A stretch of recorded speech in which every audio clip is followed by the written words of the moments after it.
Hi everyone, I want to welcome you to this Options for Profits Introductory to Options lesson. This is actually entitled Options Made Easy, and this is for the absolute beginner. The person who has never traded an option before, the person who doesn't know what options are or how they work, the person that may be a novice, maybe you've traded an option or two, but you really don't understand them. This is for you. Even if you have experience, you may find some things in this lesson that will help you gain a greater understanding of options, what they are, how they work, and why they work. But this is definitely a lesson that is for beginners first and foremost. Now, wherever you are in your options trading adventure, I want to assure you that successful options trading is not as hard or complicated as many make it out to be. I want to assure you that even if you know nothing about options, you have the ability to not only trade options but understand what you are doing. I began trading options when I was 16, and let me tell you, I was no math whiz. But by the time I was 21, I had traded virtually every major kind of option strategy out there, including selling naked options, which is highly frowned upon by most traders. But that is another story for another day. My point being, if I could self-teach myself all about options as a teenager, I assure you, you have the ability to understand options. In fact, in less than 20 seconds, you're going to have a solid grasp of what an option is. So what is an option? I want to use this as an example. Let's say that you own a house and you put it on the market for $100,000. Someone comes to you and says that he doesn't have $100,000 right now, but that he will give you $1,000 right now in cash if you will wait to sell your house to him in 6 months for your asking price of $100,000. Now, you like the guy, and you understand that you may not be able to sell your house for $100,000. You may only be able to sell it right now for $95,000. So here's an offer on the table where you're going to make at least $1,000, and if he buys the house in 6 months, you're going to sell it. You will have made $101,000 on this. So you agree, you accept the $1,000, and you take your house off the market. Well, you just sold an option. That's what you did. You sold an option, and he just bought an option. And it is literally simple as that. That is what an option is. How simple was that? If you understood that example, you have the ability to understand options in the financial world. But what I'm going to do is I'm going to build on this example to further explain what options are and how they work and the different components of them. So technically, an option is the right to buy something by a certain date at a certain price. An option is the right to buy something by a certain date at a certain price. Or for the seller, it's the obligation to sell something by a certain date at a certain price. So the option for the buyer has the option to buy. If the seller sells this option, he's selling an option to the buyer that's obligating him as a seller. So the option buyer has the right, but not the obligation to buy. He's buying an option.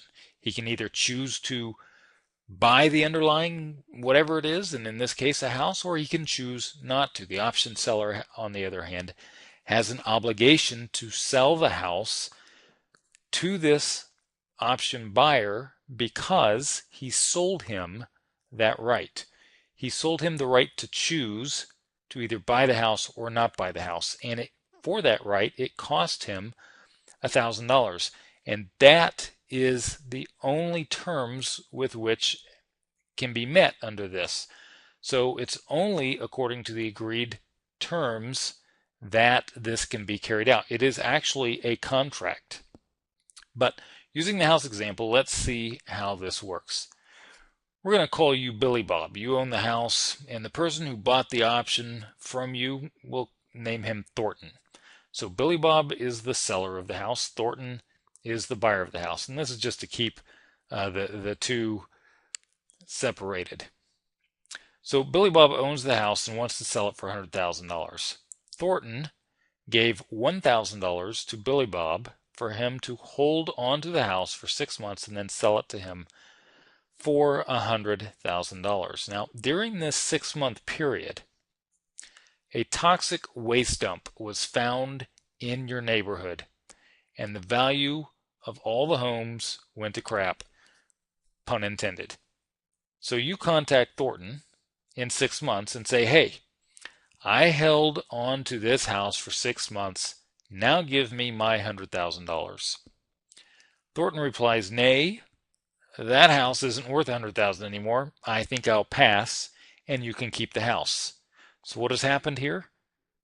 Thornton bought the right to buy the house, the option to buy the house, but not the obligation. So based on this turn of events, Thornton now deems this not to be a good deal.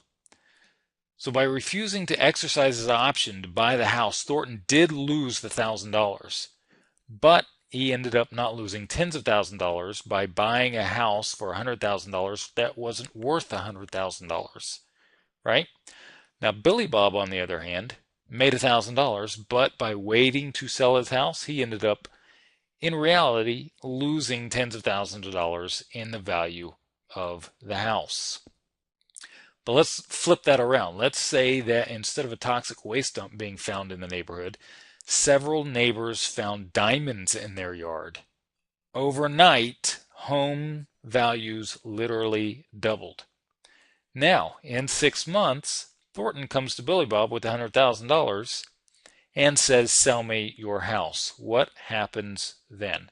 Billy Bob says, no way, it's worth double that now. But Thornton takes Billy Bob to court and sues, and he wins. Why? Because Thornton bought the right to buy the house for $100,000 in 6 months. He paid $1,000 for this right, and this was accepted by Billy Bob. So this is what the $1,000 was for, the right to buy the house at that price in 6 months. Those were the terms. Billy Bob has to comply with those terms should Thornton choose to exercise his option and purchase the house for $100,000. Now, Billy Bob is forced to sell, and Thornton turns around and sells the same house he just bought. He bought it for $101,000. He turns around and sells it for $200,000 and makes a cool $99,000 profit. Billy Bob, on the other hand, made an extra $1,000 over the original $100,000 he wanted to sell the house for, but he didn't make the $100,000. He didn't sell the house. So he lost in that case as well, from the standpoint that he owns the house. But he did make $1,000 for doing nothing except holding the house and not selling it to someone else. So an option is simply a contract, providing the buyer the rights to buy but not the obligation. If the seller has the choice to sell, then the buyer did not buy anything, right? So the seller is selling the right to buy to somebody else, but if the seller can choose not to sell, then he didn't sell anything to the option buyer. So it's important to note that the $1,000 used to buy the right is not part of the purchase price of the house. Okay?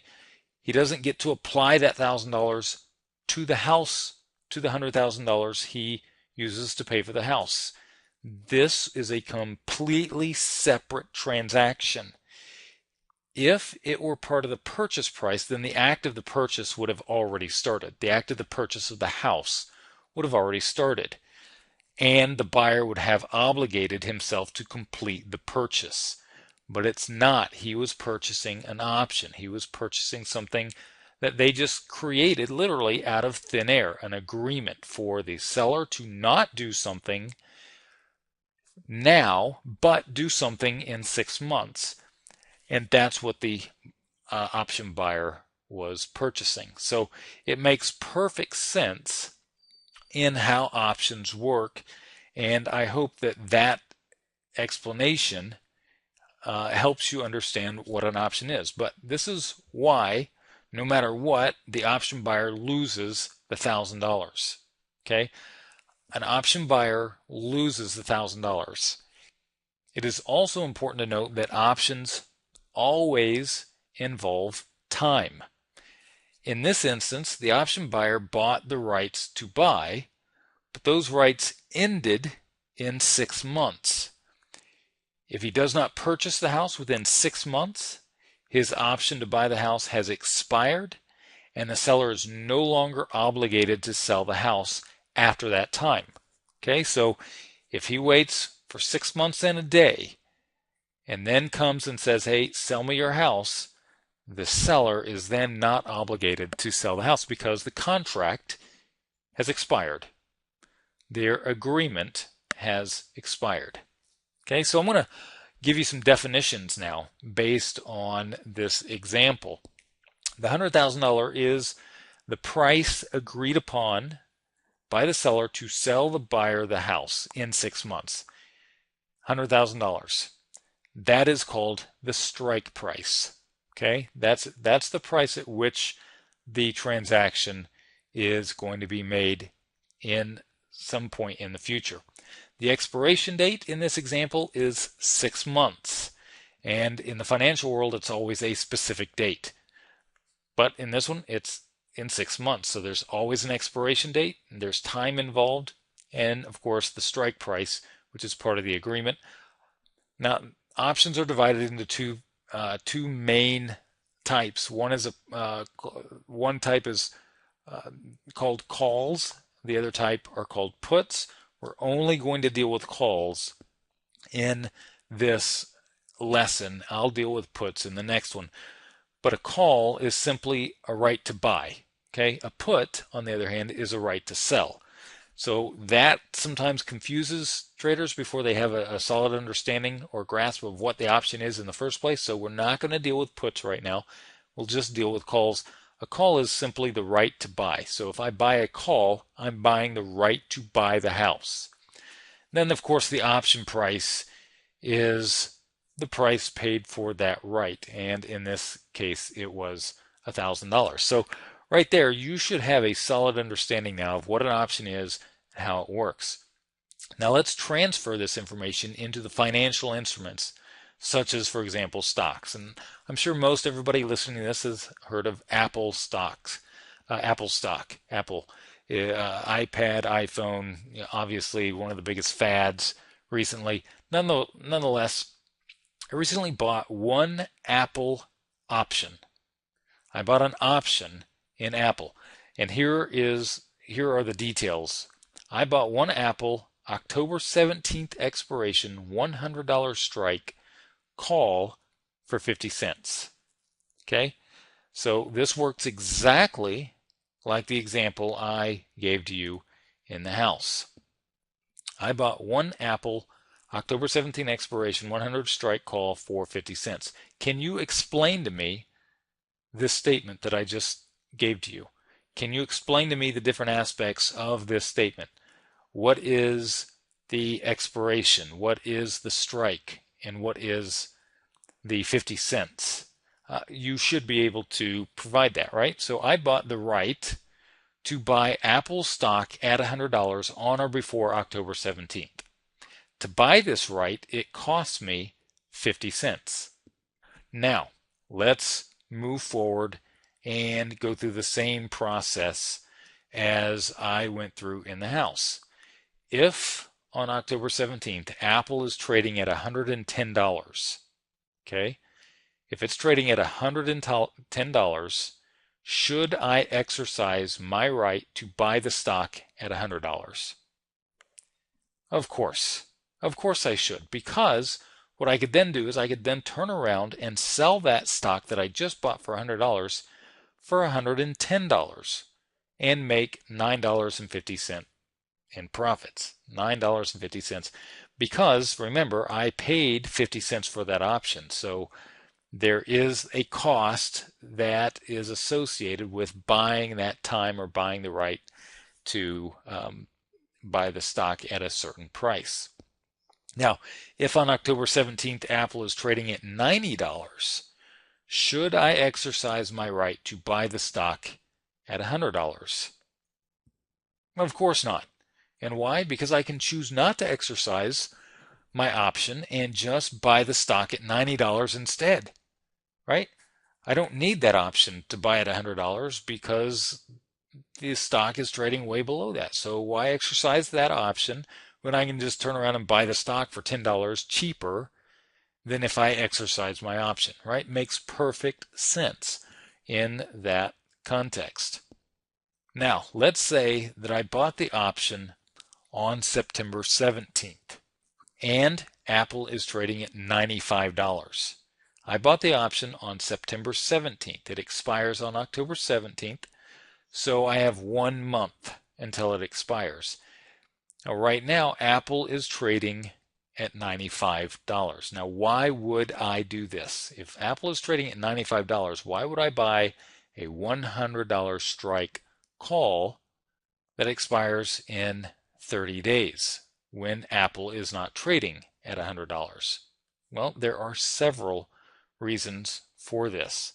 One simple reason is because I believe that Apple is about to move higher, right? I think that there are some announcements that are coming out and that Apple's going to do really well and in 30 days has a chance to be trading at $110. Okay? I'd want to potentially buy an option.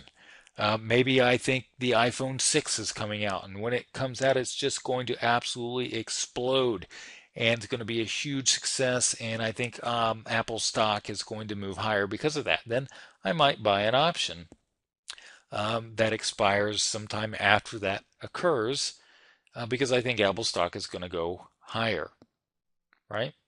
So if I believe that Apple is about to move higher, why wouldn't I just buy the stock? Why would I buy an option? Again, a couple of reasons, a couple of benefits from this. The first one, what if I'm wrong? What if instead of Apple going to 110, it tanks to 90? What if it tanks? Well, if I bought the stock at 95 and Apple tanks to 90, then I lose $5. But by buying the option, I only lose 50 cents. See? So I'm limiting my exposure by using an option and buying based on that value. Or what if I didn't have the money to buy 100 shares of Apple stock? And by the way, one option is always the right to buy or sell 100 shares. So when I buy an option, I'm buying the right to buy 100 shares of Apple stock. So to create the same position and just simply buy Apple shares or 100 Apple shares, it would require $9,500. So instead of $9,500, I can buy the right to buy Apple at $50.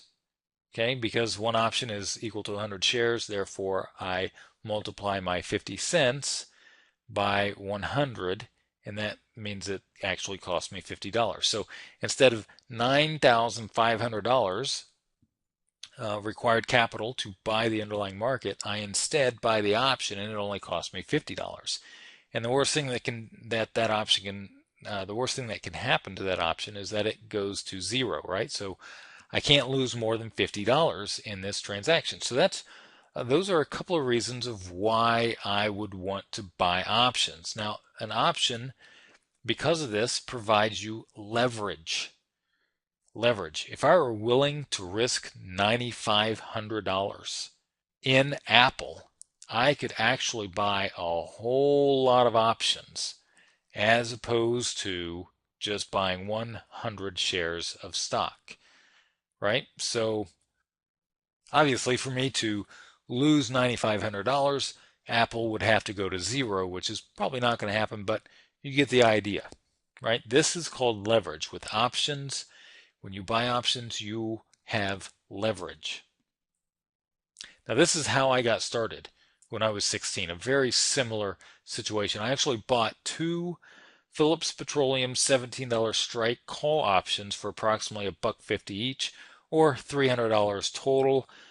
And the reason that I did that is because at the time Phillips was there was talk about Phillips being taken over by Carl Icahn.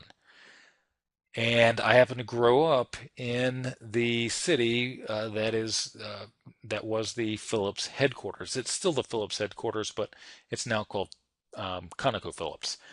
In any case, at the time I was 16 years old, and I was introduced to the world of options because of my economics class. Actually, the world of stocks. I went to the options side. Through a whole different story behind that, but that's how I got started. Now, at the time that I bought these Phillips stock options, Phillips was trading just below $17. Okay, if that takeover would have happened, which is what was expected, the stock probably would have moved significantly higher, and I probably would have made a lot of money. A lot of money for me as a 16-year-old having a job and working for everything that I owned.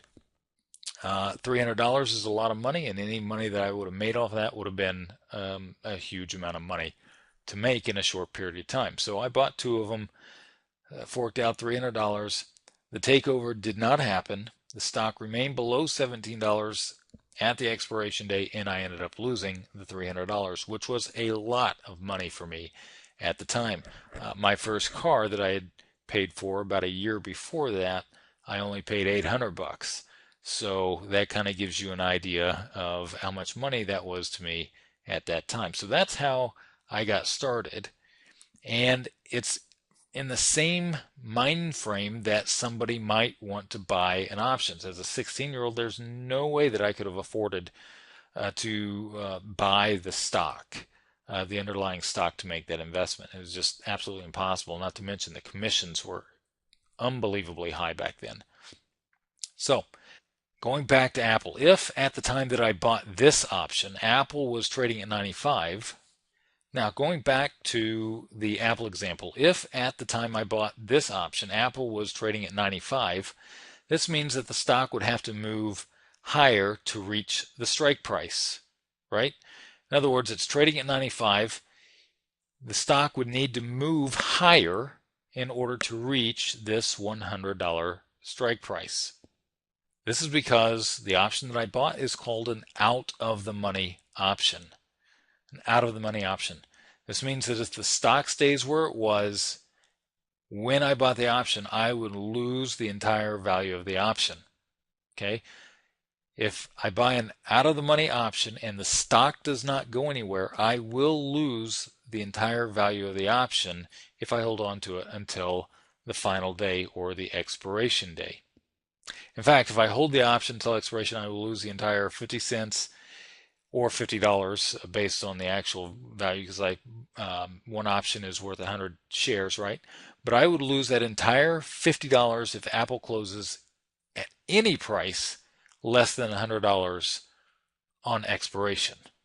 Okay, so if stock was moving higher and I held on to this option until expiration, and on expiration it was trading at $99.50, I would still lose the entire value of the option, even though the stock moved higher, even though I was right in the amount of the price, or in the direction of the underlying market.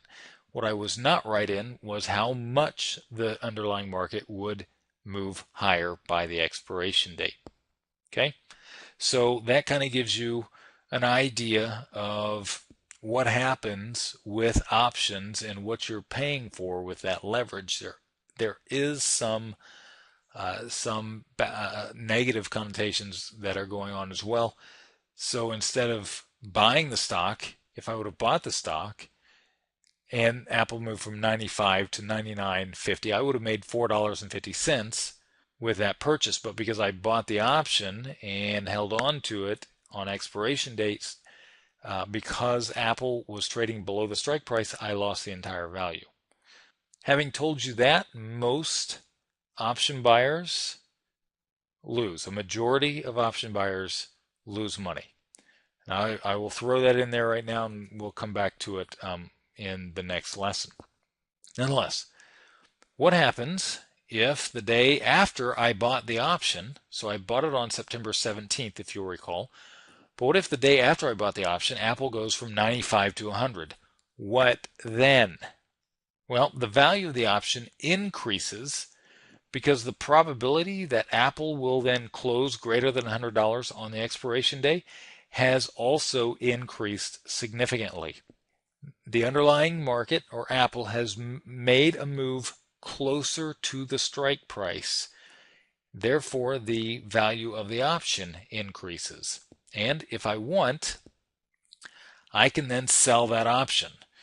But if Apple is trading at $100 at any time before option expiration, that makes this an at-the-money option. It's called at the money. Remember, if the stock is trading below the strike price, it's called out of the money. If the stock is trading at the strike price, it's called an at the money. Makes sense, right?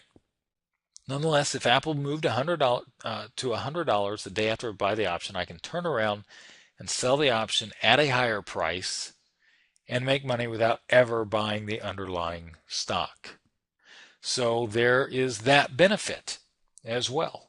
So let's say the following day, the option I bought increased to $2, and I turned around and sold it, making $1.50 on the trade, or basically $150 in one day, risking only $50 no matter what happens.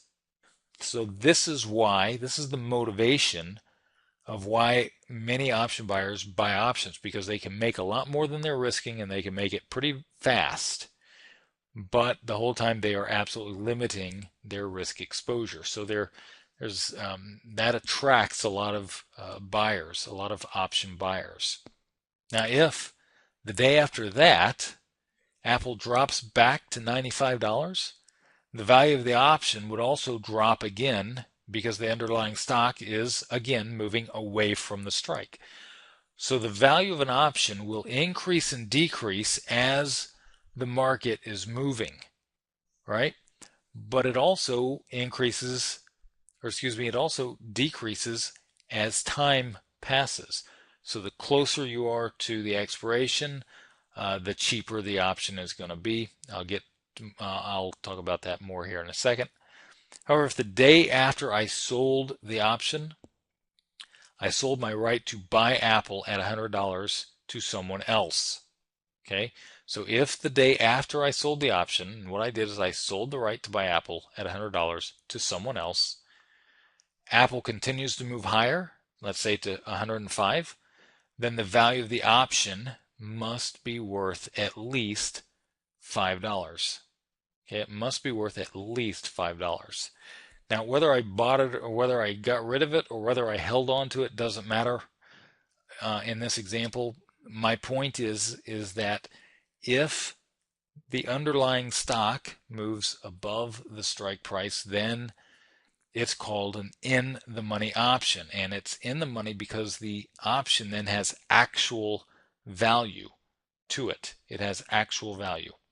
And the reason that the value of the option must be greater than $5 is because I can immediately exercise my option early to buy the stock at $100 and then turn around and sell the stock back to someone else for $105, making $5 on the trade. Therefore, the option has to be worth at least whatever I can make by exercising the option to buy and then turning around and selling it based on wherever the market is. So it has to be at least worth that.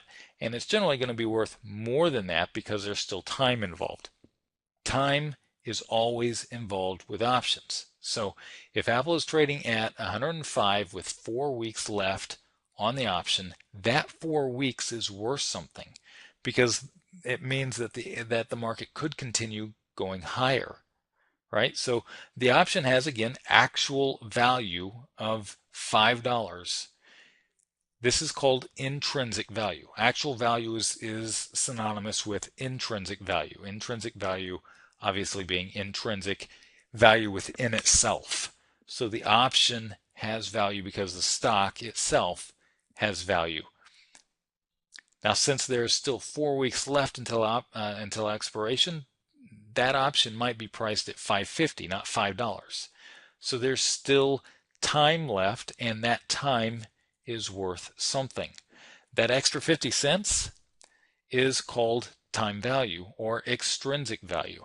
And the more time left on the option, the more the option will cost. So time costs money. And that's the simple rule that is true in all cases, all the time with options. Time costs money, period.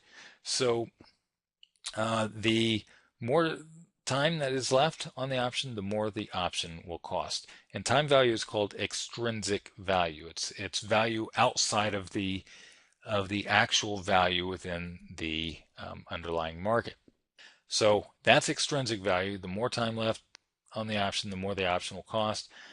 But you'll notice that when Apple was trading at $95, the $100 strike was priced at 50 cents. Right? So we're $5 away.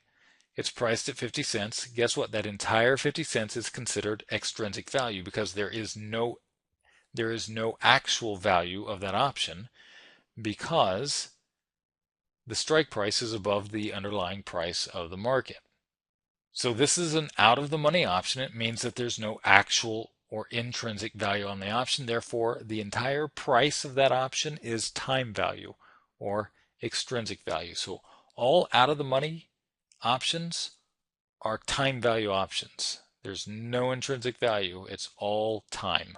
And you'll notice that the time value was the same when Apple was trading at $95 as it was at $105. And that's because it was basically the same distance away from the strike as the other. So a $95 option is $5 away from the strike, and a $105 option is $5 away from the strike. So those are going to have very similar time value associated with them. Even though the $105 option is going to be far more expensive, most of that value is intrinsic value or actual value. Whereas with the $95 strike, there is no intrinsic value, it's only time. But in both cases, the 50 cents represents time. Now, the closer we get to the expiration, the cheaper that time is, right? Because there's less time.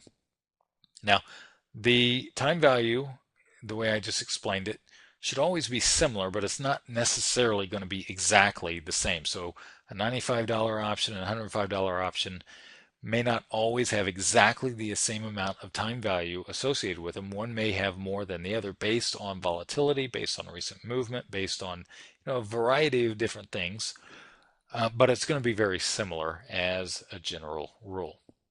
I bought, going back to this, one Apple October 17 expiration 100 strike call for 50 cents. Let's move through now the definitions based on calls option. This is a call option.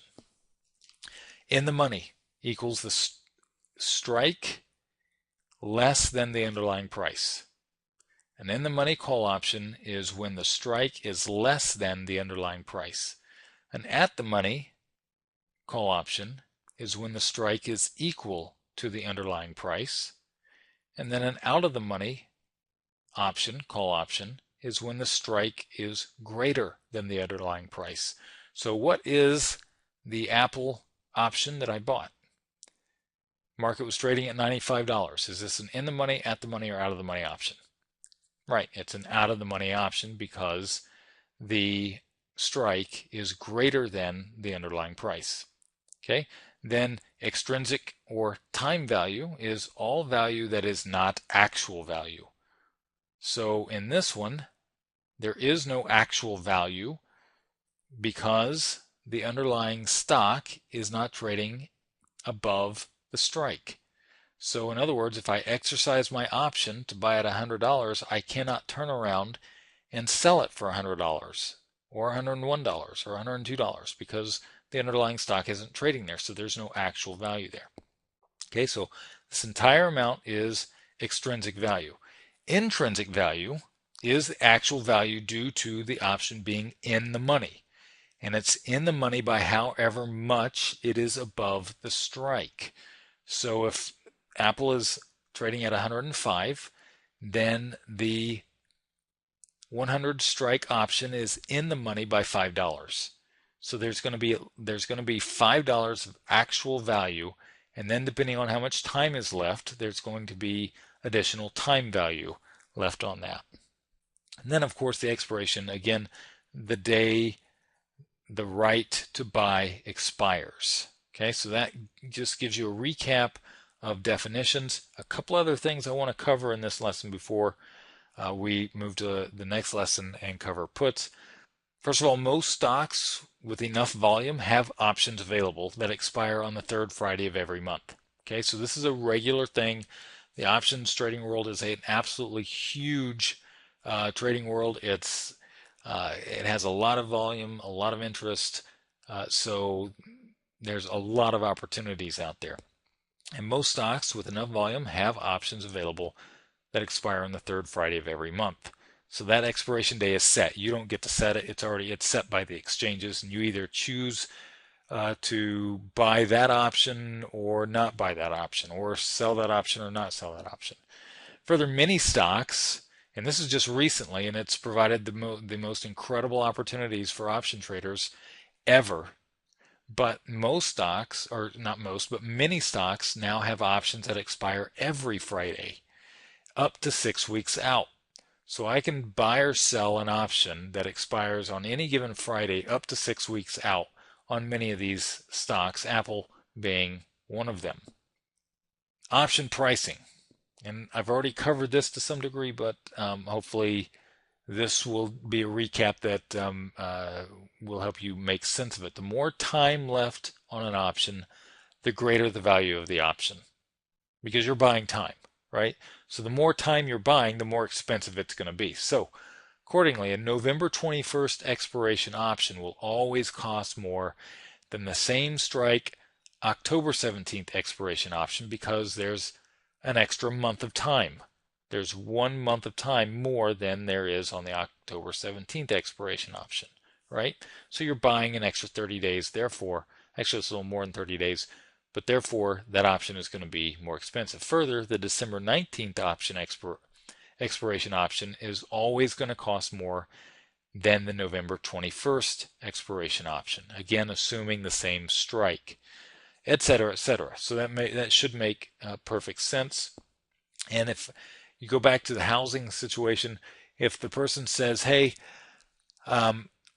I don't have $100,000 yet, but I'll have $100,000 in 10 years, how much would it take me to buy the option for you to hold the house for 10 years?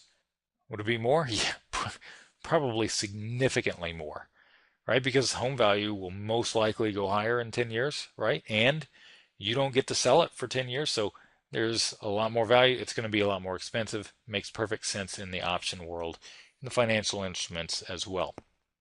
Now, out of the money options, we're going to look at calls only. Out of the money options, the closer the strike is to the underlying market, the more the option will cost.